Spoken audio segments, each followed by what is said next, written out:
This Coast to Coast Entertainment Network program is brought to you by Beside Me Bracelets. Our bracelets are handmade for any occasion. Use the promo code Coast to Coast for 15% off. Visit their website at besideme.com.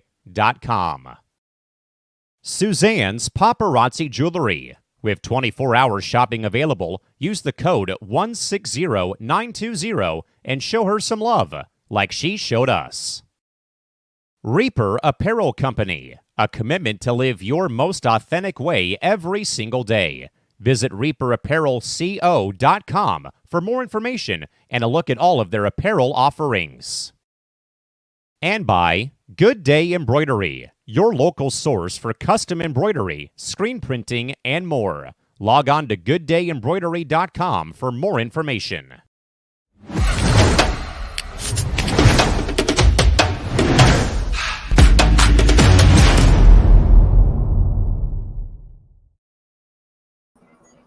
What is going on, everybody? Welcome to the Coast to Coast Entertainment Network. I am Ace, and you're watching another episode of Sports Minute. Let me introduce to you all my co-hosts for the evening. Starting right up there, well, the other way, starting right up there in square one, we have Mr. Big B. Big B, how are you doing tonight, my man?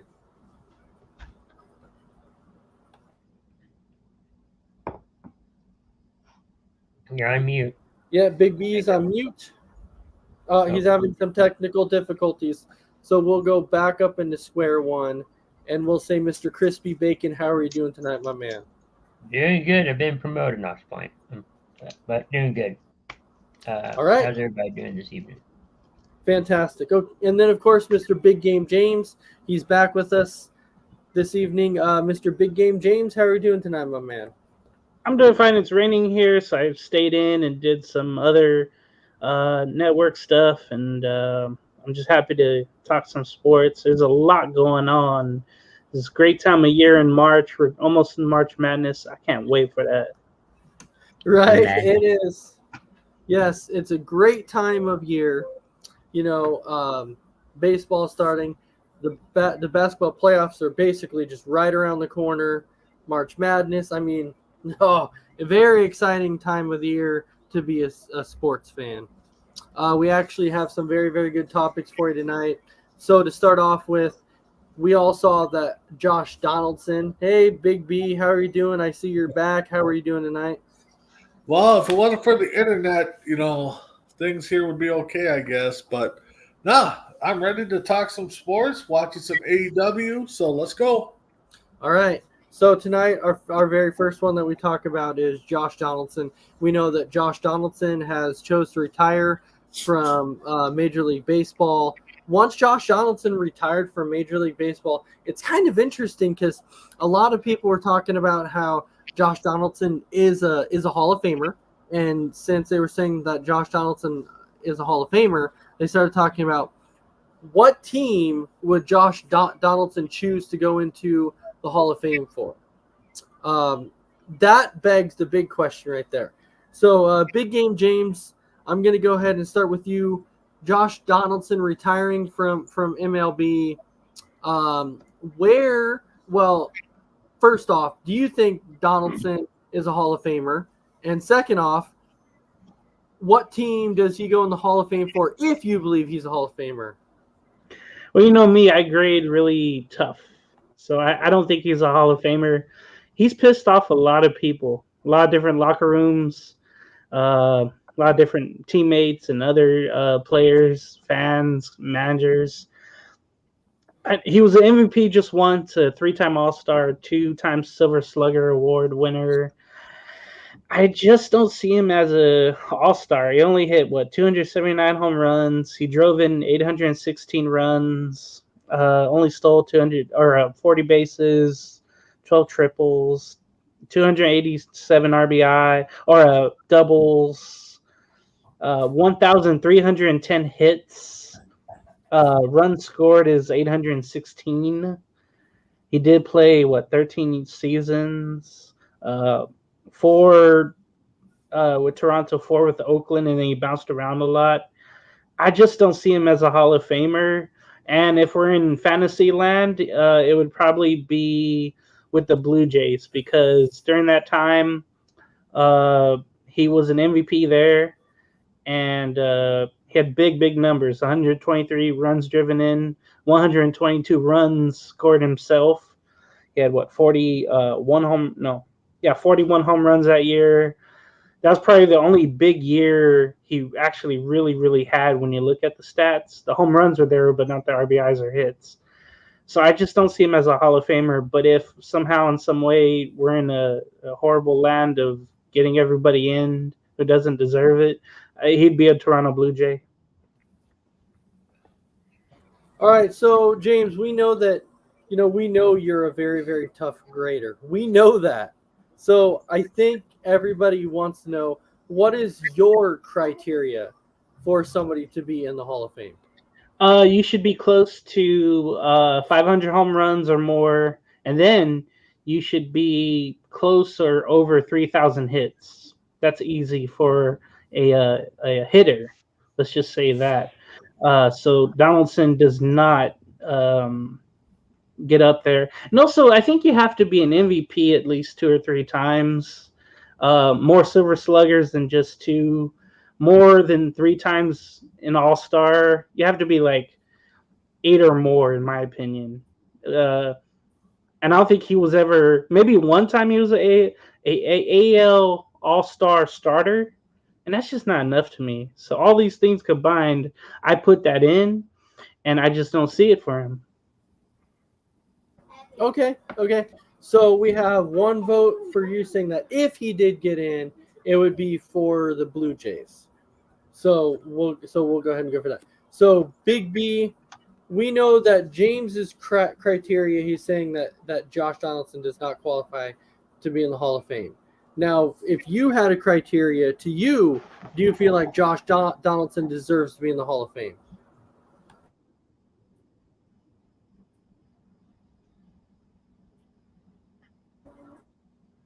And I think Big B's freezing again. Looks like he's having some technical difficulties. So Crispy Bacon, do you feel like Josh Donaldson would deserve to be in the Hall of Fame? I mean, he has most of the awards. I know when you're looking at his stats, he made most of his playoff appearances, at least with Toronto. I think one with the Athletics, but he'll probably get in if he does with as a Toronto Blue Jay. So, and I'm not sure about the criteria. I think everybody has their own thinking on how that should go, even with different sports. But I think winning a championship helps. Winning MVPs do help.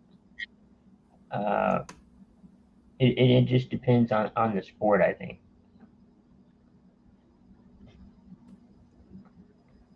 Will want to say is that I've always thought that one of the most overrated stats, agree with me or not, that I've always thought that one of the most overrated stats to make you a Hall of Famer would be the amount of championships that somebody wins.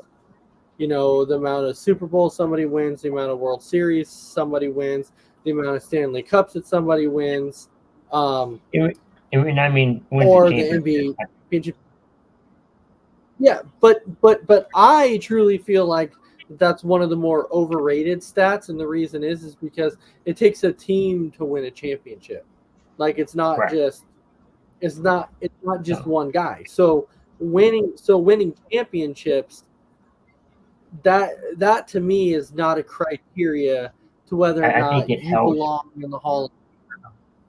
I think it helps boost the cause. But it helps boost the cause. Well, I think it look. I think it might help. For you. I know what you're saying. That you're saying, it might help. Boost the cause. I get it, but I'm not. But I'm saying I disagree with it. That's all I'm saying. I completely disagree with it because we know that championships are a team sport, and we know that there's certain people out there that can qualify for the Hall of Fame that don't have a championship. Like in my opinion, if you ask me now, Phillip Rivers is one guy that I feel like in the NFL would have, you could have that conversation about whether or not he belongs in the Hall of Fame. And personally, to me, why wouldn't he? It's Phillip Rivers. I believe he has the numbers. So that's kind of one of the things that I'm throwing out there, is that it's that somebody winning a championship doesn't mean Hall of Fame or not Hall of Fame. Crispy, I know you're a Cowboys fan. I know you are, okay? And I always go this route when I talk about Hall of Fame. Troy Aikman. Troy Aikman is a guy that I understand that the guy had 3 rings. But you look at his numbers, they were terrible. His numbers were not good. And so Big B's back. Okay. So Big B, we talked about Josh Donaldson. And do you feel like Josh Donaldson is a Hall of Famer? And if he is, what team does he go in for? That's tough because a lot of people are in the Hall of Fame that shouldn't be, especially first ballot guys in any sport. Josh Donaldson doesn't deserve to be in. I mean, he's not even nowhere near the magic numbers as MLB posted a lot. So I don't think he gets in, but like James said, if he gets if he's in a alternative world and gets in, it'll probably be, heck, put him in as an Oakland A. I don't care. But I think his best seasons were with Toronto, so that would be the team I think he goes in as. So since we're speaking about Hall of Fame, before we go on to our next topic, just really quick around the room, because we know that another guy who just retired in the NFL, and big time center, maybe one of the greatest centers of all time. And so, we talk about criteria. What's the criteria to be in the Hall of Fame? Is Jason Kelce a first ballot Hall of Famer? So we said that Josh Donaldson and MLB, probably not. The criteria isn't there. The numbers are not there. Jason Kelce, what would quantify him as a center to be in the Hall of Fame? Like what would his stats have to be? We know that he's been a very consistent center his whole entire career. It didn't matter as he was still very, very consistent. So I was just throwing this out there really quick, just kind of going around. Jason Kelce, does he belong in the Hall of Fame? Okay, I'm looking at his stats. Other from 1 year or 2 year. No. Other from 1 year. No. Let's see. Other from 1 year, he played every game. So to me, I feel like he should be 7-time Pro Bowler, 6-time All-Pro, and the Super Bowl championship does help. He's not a first ballot Hall of Famer, but others should get in at his position at center before him. They might have more Pro Bowls, or they might have more All-Pro appearances. So that's why I think he should get in. It's different with baseball, because baseball is more individual, but football is more of a team Hall of Fame, more of a a unit than just individual like baseball is. And baseball, there's more numbers to qualify you or unqualify you. It's simple with football. Your availability, how many years you play, how many Pro Bowls you make, how many All-Pro teams you make. All these things matter when you accumulate someone's career. So I'll say he's a Hall of Famer, but not first ballot. Okay, so you talked about, and that's where it's tricky, because when it comes to the center position in the NFL, you wonder what qualifies you to be a Hall of Famer. And Jason Kelce, would have to be up there. Maybe not, maybe borderline first rounder. I'm going to say that, borderline. But I think he does get in. So, Big B, Hall of Famer for Jason Kelce, yes or no? He should be, but again, if we know the NFL, they have to have a minimum of 5 in to get to have a show. So it's going to depend on who he's up against the year that he's eligible, to get in. I mean, like James said, there's probably other linemen out there that should get in before him, and he's only missed how many games? Played every game except for a few. Yeah, he should get in, but it's going to depend on who he's up against when the voting comes around, because we know the NFL one does not like to put in two people at the same position, and they have that minimum requirement of how many get voted in for them to have a Hall of Fame ceremony. So, yeah, he should get in. Like James said, probably not first ballot, but he should definitely get in. Yeah, and I know what Tim is saying about that it took Mike Webster forever to get in, and for the viewers out there who may not know who Mike Webster is, he was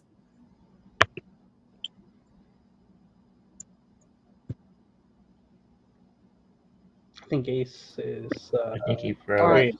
I'm back. There you go. I'm back now. I'm back. Okay. Yeah. So for those viewers out there who don't know who Mike Webster is, Mike Webster was the center for the Pittsburgh Steelers back in the 60s. So the 60s and 70s. Sorry. So when you look at that, Mike Webster is potentially like you can classify him as possibly the greatest center of all time, along with maybe like a guy like Jeff Saturday or maybe even throwing Jason Kelsey up there, maybe. But Jeff Saturday might be in the picture as the greatest center of all time. So it's like, but that's where it's debatable. For first ballot, not first ballot. Does Jason Kelsey get in? I think absolutely. So mess around. Jason Kelsey. What we talking about? We're talking about practice? Right. No, Jason Kelsey, yeah, dude, that guy's above first ballot all the way for me. I think so. He's only missed, a handful of games his whole career? Yeah. Locked in, that guy's in first ballot. So Tim Hendricks is saying that he doesn't think Saturday will get in. I do, because Jeff Saturday, I think, is the greatest center to ever play the game, or close to it. You have Mike Webster or Jeff Saturday. Really, really close to it. So I think that Saturday gets in. And that's Tim's boy there for the Colts there, Jeff Saturday. So right. For him to say that's huge. I know that. Well, it shows you how much of a homer Tim's not. No, he's not. But no, yeah. But I get that it's that the criteria for offensive line. What is it exactly? And so that's where it becomes complicated. All right, so Crispy, does Jason Kelsey get in? I think so, and I think it would depend on, like you guys said, how many starts he had and how many games he missed. I also think it probably depends on how many times your quarterback got sacked, because you're kind of in that mix of trying to protect him, but also trying to get those key running backs or receivers open. So there's a lot that you could put a criteria on it, but I think he's going to be in Hall of Fame. I just don't know if it's going to be a first ballot. All right. So moving on to our next one, we have the reports now that's saying before the Broncos decide to release Russell Wilson, they're going to give him a chance to speak to other teams, and then they're going to release him to give him a chance to find out, exactly where he wants to go and find that perfect fit. So, James, with Russell Wilson, where do you foresee Russell Wilson landing? Where do you think is probably his best fit? I think a loaded team would help, where you wouldn't have to do as much. Maybe a dome stadium. I'm looking at the Falcons. I think they have enough where you can run the ball well. You don't have to rely on the arm all the damn time. You're playing it indoors for 9 of your games when you count New Orleans for a road game. I think that'll help him. He is getting older though, 35, going on 36, so that doesn't help. But yeah, I think Atlanta, but I don't know if Kirk Cousins probably will go there. So maybe Minnesota for a season.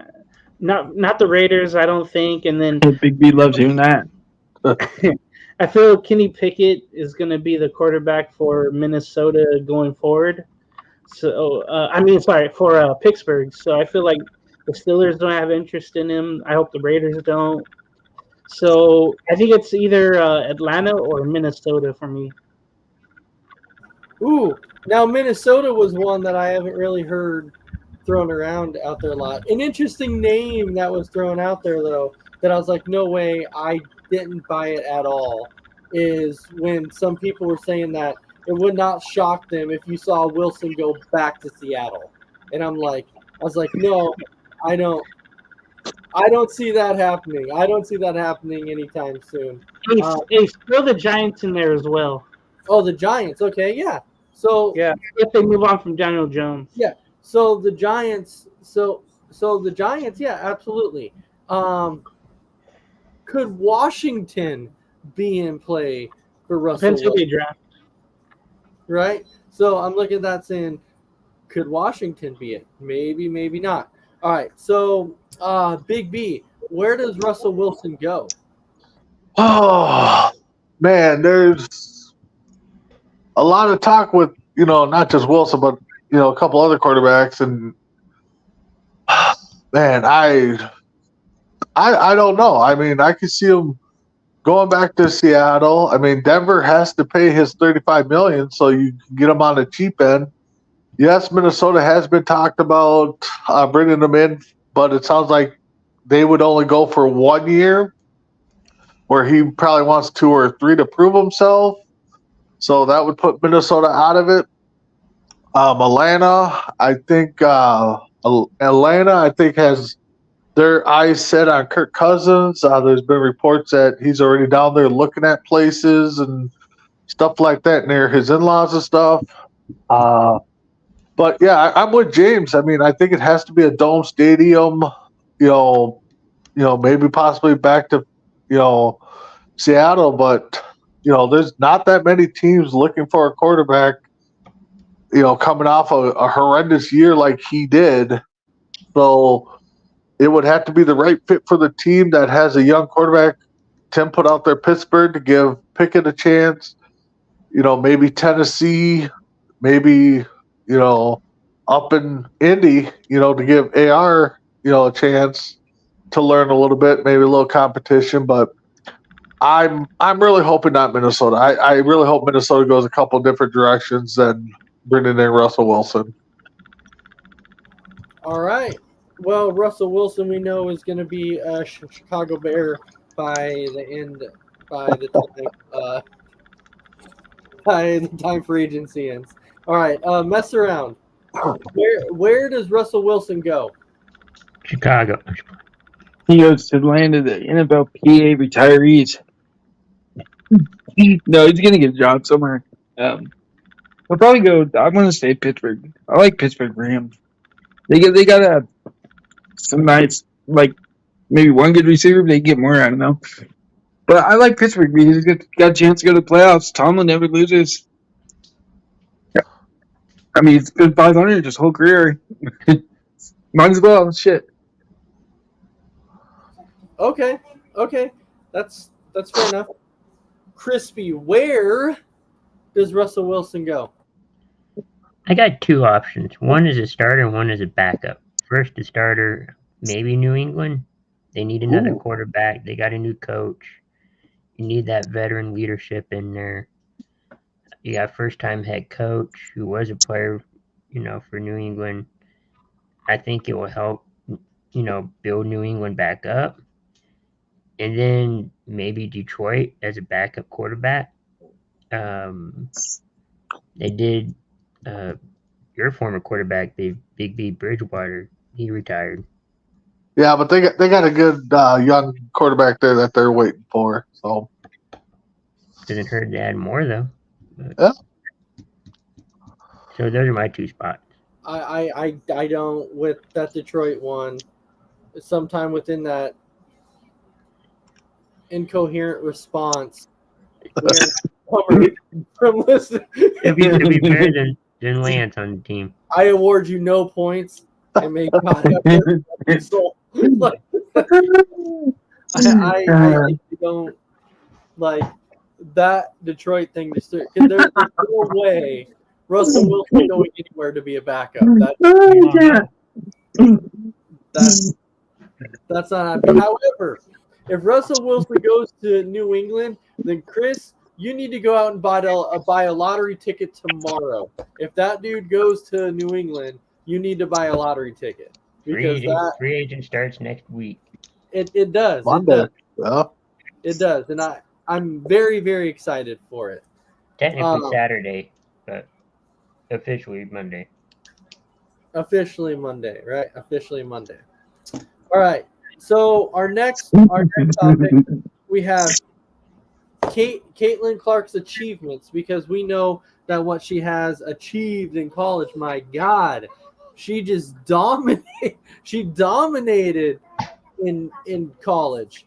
The career scoring leader. Not only you don't only look at the women's side, but also look at the male side, and she's scored more points in college than anybody, either on the male side or female side. Incredible.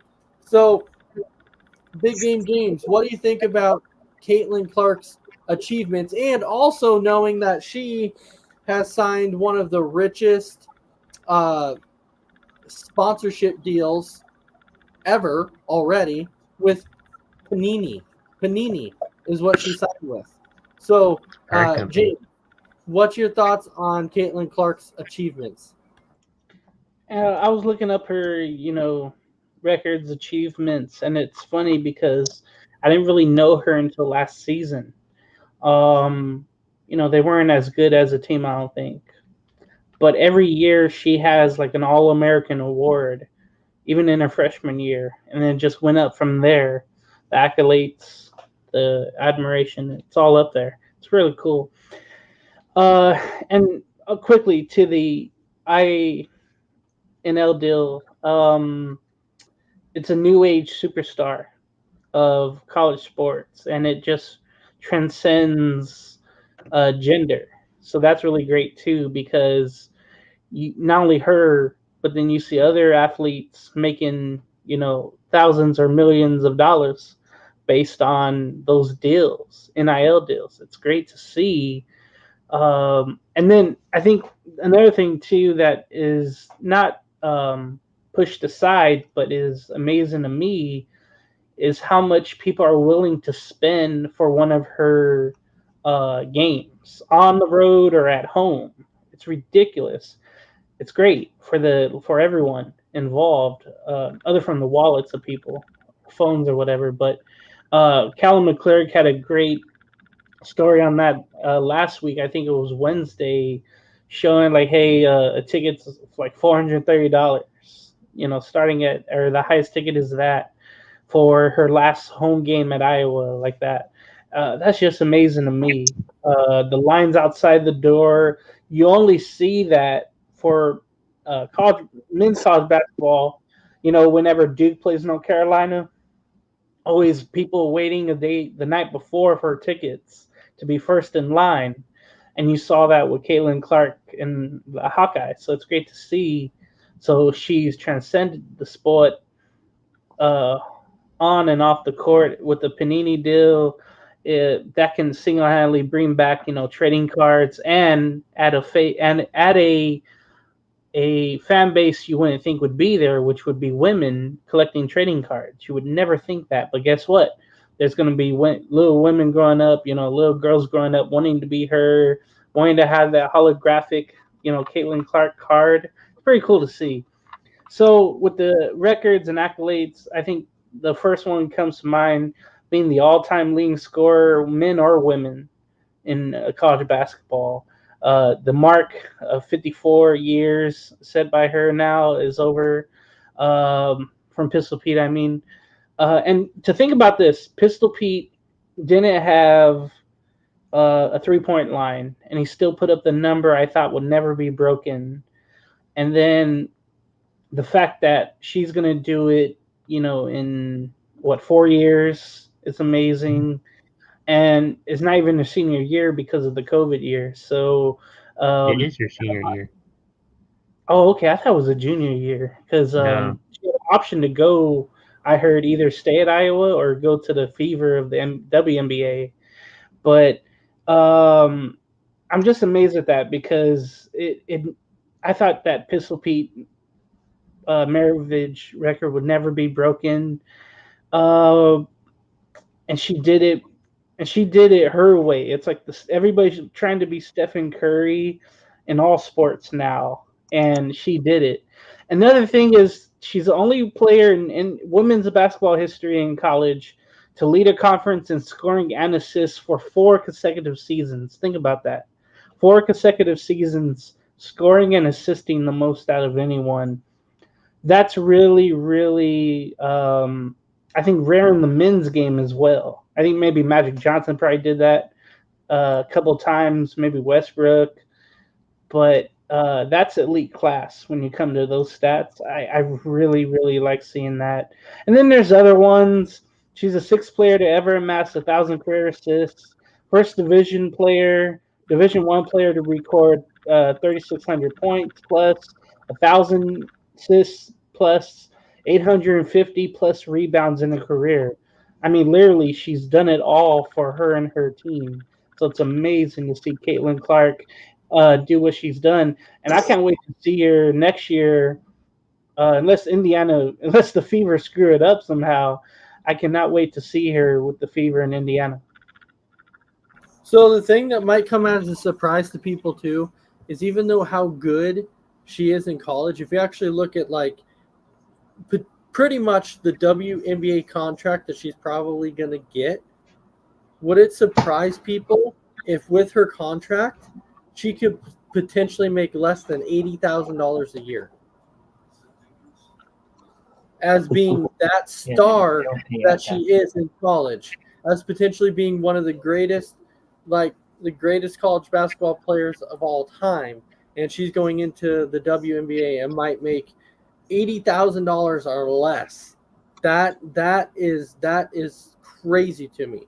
That the NIL deals that she's making now is like 3.5 million, and there's only 3 people that are making more than that, and of course one of them is Bronny James, but there's 2 more behind Bronny James, and so she's 4th, I think. There's 3 other people in front of her, but to go from making 3.5 million off of the NIL deals and then making roughly around $80,000 on an contract, that on the WNBA contract is the most ridiculous thing I've seen, especially from what she has accomplished. She is supposed to be the next greatest thing in the WNBA, and I can't wait to see it. So Big B, your thoughts on Caitlin Clark? The thing is, just reading up a little bit about her. She has the option to come back for her 5th year. I think on the 29th, she declared that she will be entering the draft to forego that career. And just listen about everybody talking to her, all the analysts. She has nothing to prove with the NCAA. She's done everything. But I mean, they're saying that when she plays, it's like she's playing with high school kids. She's just that good. So, yeah, I mean, I would not stick around for a 4th year or 5th year, however you look at it.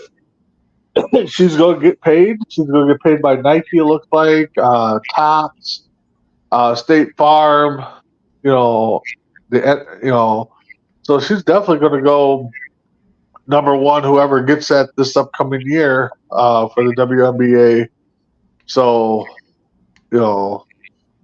yeah, I can't wait to see her more on the big screen. Maybe this is the type of person that the WNBA needs and the women's sports in general needs, is to come in and be the face of the NBA or WNBA.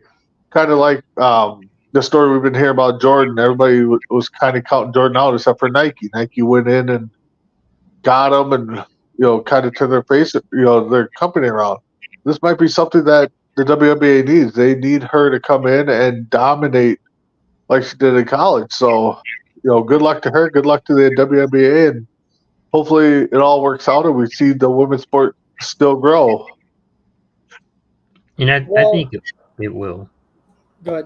Yeah, I think it will too. And the interesting thing is Fox. So I don't know how many of you know this, but Fox actually considered a NIL deal themselves To keep her in college. to try and keep her in college Mhm. because they wanted to keep her, like they wanted to make sure that like they could play her on Fox, like they wanted to see her at Iowa, so Fox could continue to bring in that, like they considered that too. So if that tells you anything about like how much of a draw she is and how big this could be for the WNBA, that shows you something right there.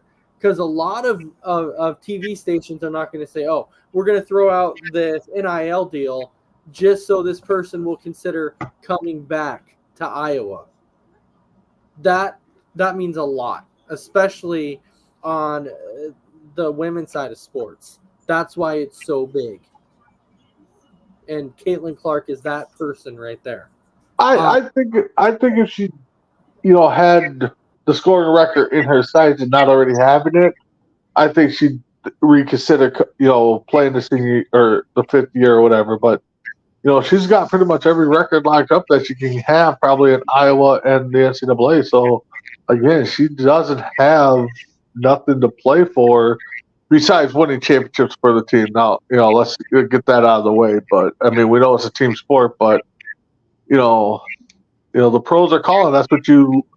That's what you dream about. So, I'm not upset that she's taking the year and going to go declare for the NBA.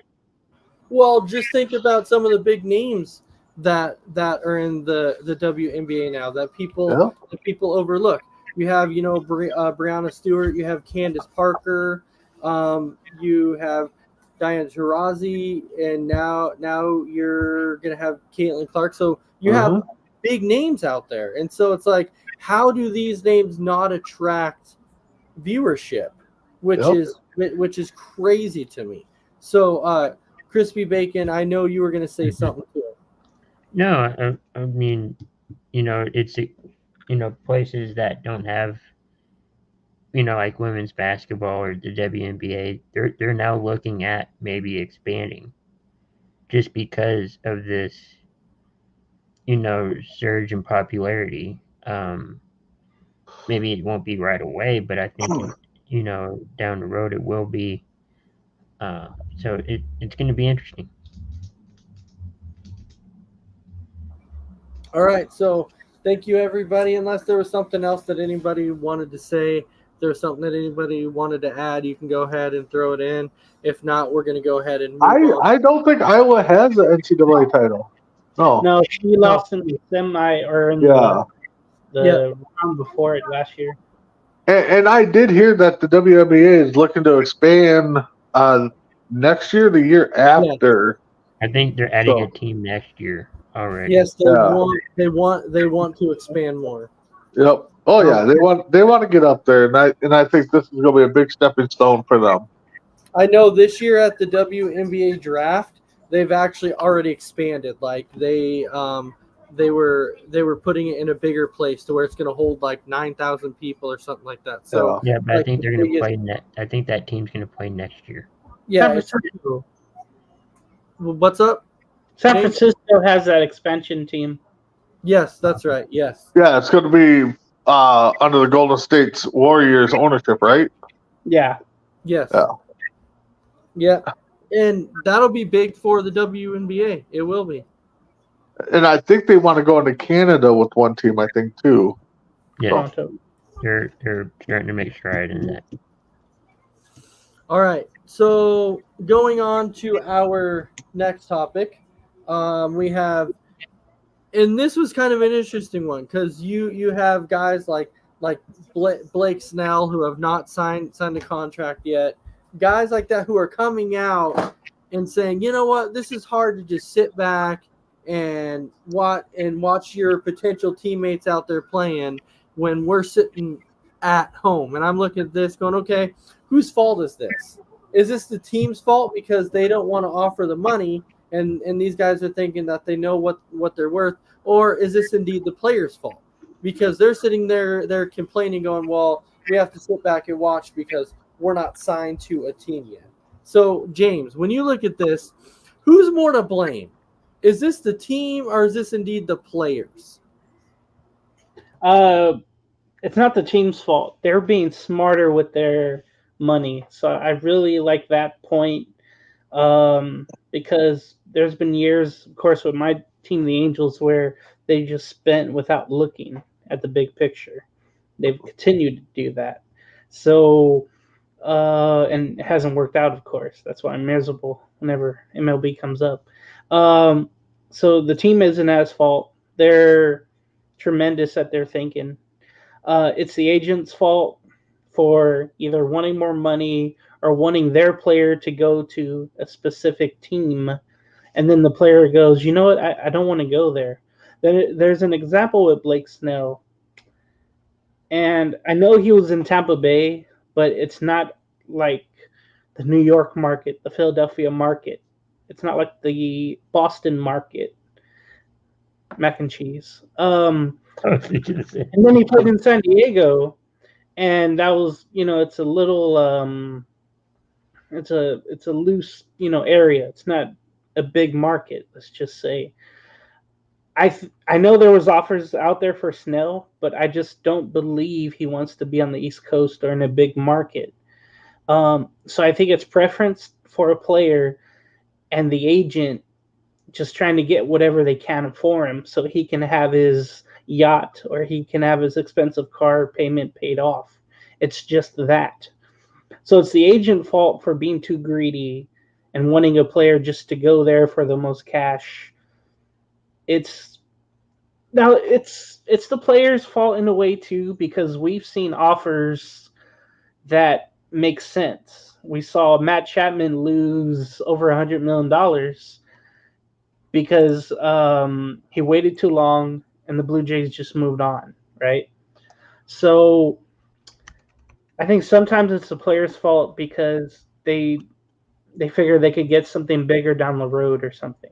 But obviously that hasn't happened with Snell, JD Martinez, Jordan Montgomery. It's just the fit. But I blame it on the agents more. And you're seeing Scott Boras now not being as powerful as he used to be. So it's a great time. I know he'll use it against the owners going forward, and we might have a lockout or a strike sometime, or a strike. But I really like what's going on when it comes to the agents not getting, or Boris not getting what he wants. So I blame the agents.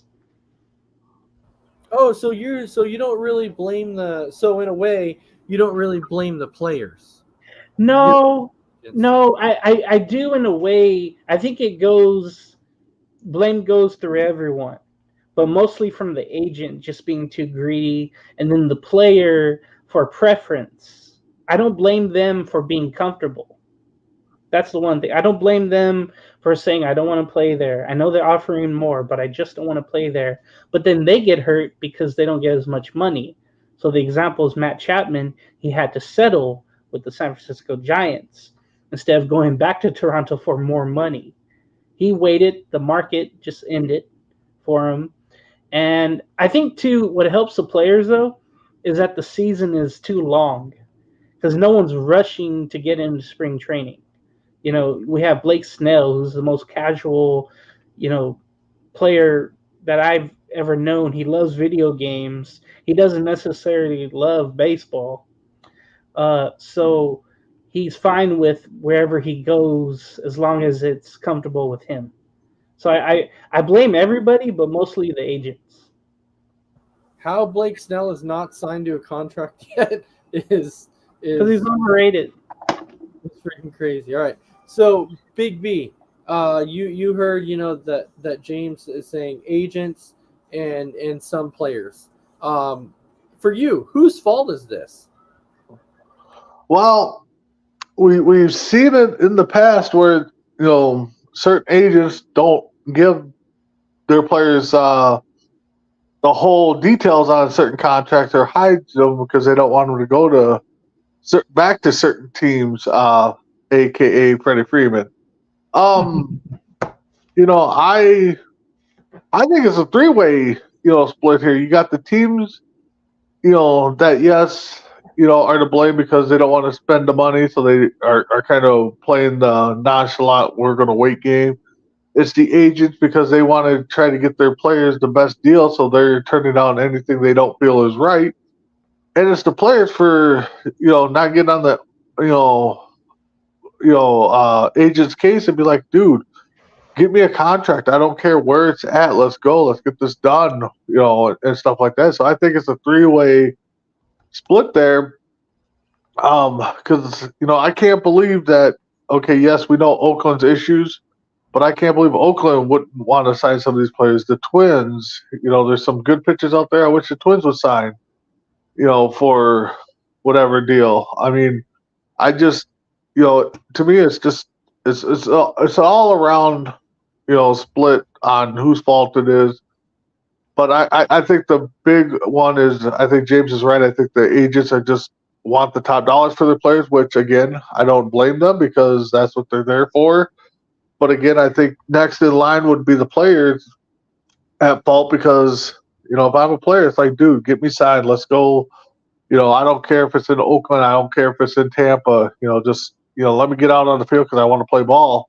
And then again, it's the team, it's the team's fault just because, they don't think they can get the money back or they don't want to pay that hefty contract. So, but I hope some of these teams will start wising up and, the agents start wising up when it gets closer to opening day and we get a few of these big names signed because there's a lot of talent out there that I think a lot of fan bases would love to see their team sign to help them get into the playoffs and get into the World Series. I know James shaking his head, and I'm over here shaking my head too. It's like, get them signed.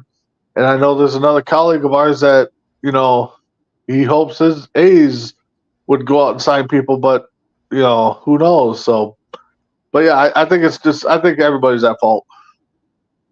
All right, Crispy Bacon, you. About if he deserves a contract or Yeah, like whose fault is it? I would say both.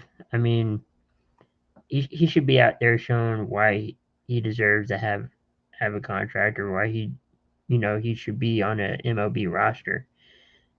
I think it kind of puts the blame or whatever you want to put on both sides. To me though, like I get where you guys are coming from with agents and stuff like that, and maybe withholding that certain information that they don't want certain, like there's certain clients to know because like, oh, we don't want you to go play in Oakland, or we don't want you to go play in Pittsburgh, or we don't want you to go play in Baltimore. I get that too, but I think that as a player, you should automatically come out and stress immediately and be like, hey, I don't care where I play. If they're willing to pay me money, I'm going to go and play there. And why? Because that's what it is. And now, if you saw the Chris Bryant comment, though, from the Rockies, is the thing that made it worse.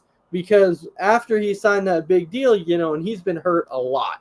Like, he hasn't lived up to that contract he signed whatsoever.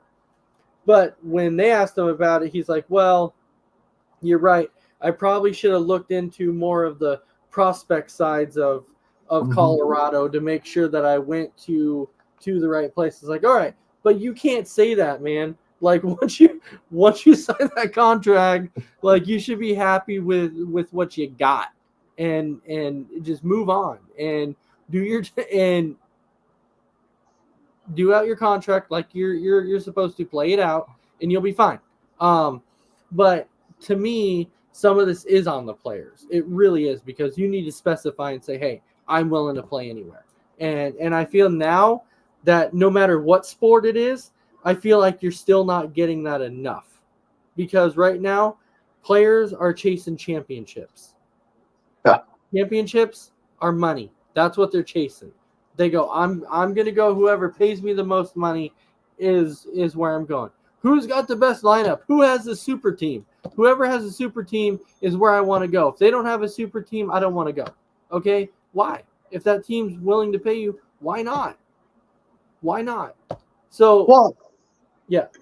Baseball, I don't think is so much the super teams as, we've seen the smaller markets win over the last few years. I mean, look at the Dodgers and the Yankees, Boston, building those teams and still can't come up with the rings.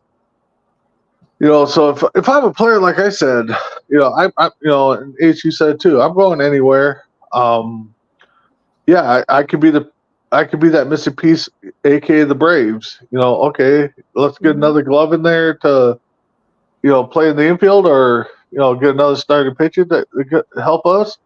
But I really think that the Ohtani deal, I think, just threw everybody off, and they're just kind of rethinking everything and be like, okay, how did the Dodgers pull this off? Did Ohtani really want to structure his deal that way? So I just think that the owners are still kind of just lost in the Ohtani deal, I think. No, and I get what you're saying, but when you look at situations like this too, you have the players in the past who were not so money hungry, and that you had the players in the past that were like, hey, I'm staying where I was. You have Chipper Jones. Chipper Jones could have gone to a lot of other teams that would have given him more money. But Chipper Jones came out many times, said, I never wanted to play anywhere else. Atlanta is where I wanted to play, so I took that discount. Whatever Atlanta paid me, I went there. And so he stayed in Atlanta because he was happy with Atlanta, and they were okay, and he was okay with the money. And I wish there was more players like that. Yep. And there's not. So yes, it is the agent's fault, but it's also the player's fault. Yeah, no, you're right. There's not a lot of loyalty in any sports anymore and the loyalty falls on both sides. It falls on the team and the player, but it just seems like the players, like you said, Ace, are just out there for themselves and titles. Exactly, and that to me is a big problem. Okay, so going into our final topic of the evening, it's the topic of where were you on this day in history. And I know, Big B, since this was your idea, we'll go ahead and start out with you on where were you on this day in history? Yeah, so you guys all know, big Kirby Puckett fan. And, it wasn't just generated, because of today's date, but I just want to get, what sticks out to you the most on a certain player, a certain incident, or, you see the breaking news on ESPN, just kind of, what stands out. To me, I'll never forget the day I woke up, turned on the TV, in the bottom corner where they did the breaking news. It said Kirby Puckett was rushed to the hospital after, I think it said stroke or something. So I was glued to the TV from the time I got up until about 6:30 p.m. my time when the announcement came that he passed away. And that was March 6th of 2006. I'll never forget that day. And then I was stuck on the news channels, pretty much all night, all day. The next day, just kind of listening to, the remembrance of him, them talking to certain players. But yeah, I was downstairs in the basement of my ex-in-law's house, and I'll never forget today's date. So I just wanted to throw it out there and see if you guys, if there's like a certain sports or, I mean, like 9/11. I think we all can kind of remember where we are at 9/11, but something that hits home to you, when that date comes around. Yeah, I think the big one, and it's kind of interesting though too, because there's a lot of them that I could think back to that I could really throw out there and say, hey, you know what, where were you when this happened? But I think a big one that really shocked like that really shocked the world. That shocked a lot of the sporting world just in general, and had a massive impact on players, fans, coaches, everything. Was January 26th of 2020. The helicopter crash heard around the world. Mm-hmm. And so I think like it's one to where you think, yeah, there's a lot of them out there, but this one was like so monumental because of what Kobe Bryant meant to so many people, and it wasn't only Kobe that was on there. You know, his daughter died, and there was seven others too. That for anybody who lost their life on there, that took the world, that shocked the world. It was the helicopter crash heard around the world. So, James, what do you have for us?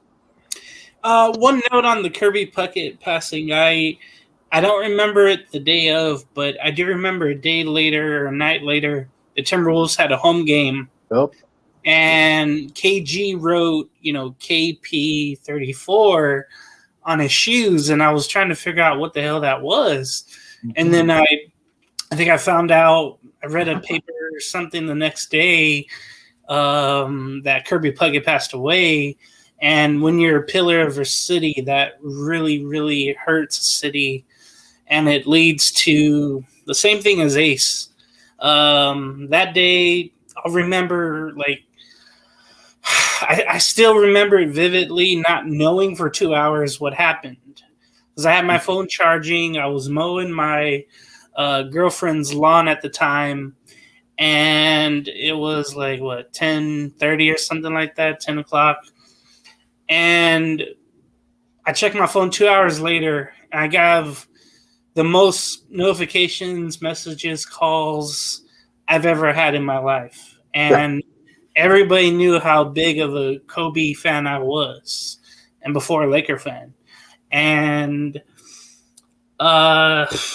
it hurts because I couldn't eat lunch with my girlfriend. I said, you know what, I'm going to take everything to go. I still remember the Chili's we were at. I was just like, you know what, I can't eat. I can't be around you. I can't be around anyone right now. So I went home. I literally grabbed my 2 Kobe jerseys in the garage and brought it inside and hung them up. And they were there for a good 3.5 years in the same spot. I would always dust them off. I would always do whatever. And they were a shrine just there forever. And I still have them in the house. I never put them back in the garage. And I found other ones that I had too. So I have 4 or 5 of them that I'll never probably get rid of. That's how much he meant to me, just not only for basketball, but for the world. Everybody loved him. Everybody loved how thoughtful he was about the men's game, and also with the women's game. That just hit hard to me. My dad later on explained to me his hero was John Lennon, and when he was shot and killed that night in New York, how devastated he was because he loved the Beatles and he loved John Lennon. So I kind of put 2 and 2 together. This is my John Lennon moment. Yep. So it affected so much more people, but including me now. And this is my generation's John Lennon's passing or death. So it really hurt too, because then the country shut down. We had the bubble, and it just didn't feel right. And I just felt like the game of basketball was never the same to me. I don't have the same passion, the same pride, and the excitement that I had when I look back at when I was watching Kobe and all the other great players back then. I don't have that same feeling for these new players now. I try to, but in a sense, I feel it more in the women's game than I do in the men's game or in the college game. So it's kind of a death of 2 things for me, not only of Kobe, but then the death of my passion for today's basketball game. It just, those 2 things died the day Kobe died. Yep. Yeah, and Greg is saying Derek Thomas. Oh yeah, Derek Thomas is another big one here too. Mhm. All right, so crispy bacon. Yeah, I'm just gonna kind of piggyback off sort of in the Kobe Bryant thing. I remember all that stuff happening with the shutdown, the bubble, but especially on that night, I think ironically it was a basketball game. I think it was ABC. I can't remember who was playing, but they broke into the live scene and all that, and it was just not a good sight. But a lot of that just kind of paused, and like James was saying, everything just hasn't been the same really. Yeah, and I do believe like we were at the wife and I were at home and we were Yeah. watching something and we were watching something on TV and it came up as breaking news and then we saw it at the bottom and and and at first I'm like, are you sure that's right? I was like, did I just read that right? Because it was like one I of did that. those things that I'm like, I gotta take a double. I was like, I gotta double check that because I that can't be right. And it just started trickling in with TMZ and all these things Yep. and I was like, holy cow! I was like, this is legitimately true. But I actually didn't believe it at first because when things like that happen, generally you just don't believe them. Like you're like, oh, it's just another rumor that somebody's starting and just making up. And yeah, Well, exactly. I mean, I remember waking up and looking at my phone, and a buddy of mine texted me. He's like, "Dude, Kobe Bryant just died." I'm like, waking up, I'm like, "Did I read this right?" I kind of put my phone down and got my head straight, and I looked at it again. And I quickly turned on, Sports Center on the radio, and was just kind of listening, and or local radio here, and they were just breaking into it. It was just like, oh my god, this is serious. It's kind of like Chris and Ace. When Bray Wyatt passed away, I think we all were all the same shock. It's just like, wait, what? yeah, And and I remember I actually saw the clip. I think a day after that from the Booker T show, and he was lost for words as it was breaking in during their show, and they were trying to fact check it right away. And his co-host is like, "Dude, I hate to break this to you, but we're just getting word now that Bray Wyatt passed away." And I think it's just just that stuff is just really shocking and stuff. And yeah, it just throws us all for a loop. it does. All right. Well, we definitely want to thank everybody for watching. It's been another great episode of Sports Minute. Crispy, what final thoughts do you have for us? Yeah, thanks everyone for watching and tuning in. Good show tonight, and just stay with Coast to Coast for a lot of great shows coming up. All right, Mr. Big Game James, what you got for us? Me and Chris, and we need one more for Entertainment Hour on Friday. I think Randy will be on vacation, so we will be celebrating Women's History Month on Entertainment Hour, and hopefully we'll have someone come on to join us. So stay tuned for that on Friday. And then on deck, we'll be back pretty soon. I think maybe next weekend, Chris. So we're rolling here with shows. I love it. I love it. I actually can't wait for that to come back again. I'm looking forward to that. All right, and then of course, Mr. Big B, what you got for us? Sorry for not having C2C Rankum this week. Myself and Tim both had stuff come up, so we were going to do it this morning, but I had some other things come up that I take care of. But C2C Rankum will be back next week. We'll do a baseball themed, so you guys will have to check it out. But also, as a big wrestling fan, I know we all know Sting watched C2C Rankum or C2C in general. So big thanks to Sting for the great career he had, and it was a great honor to watch him.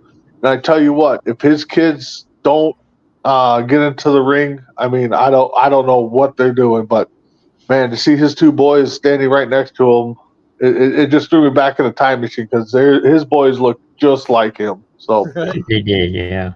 yeah.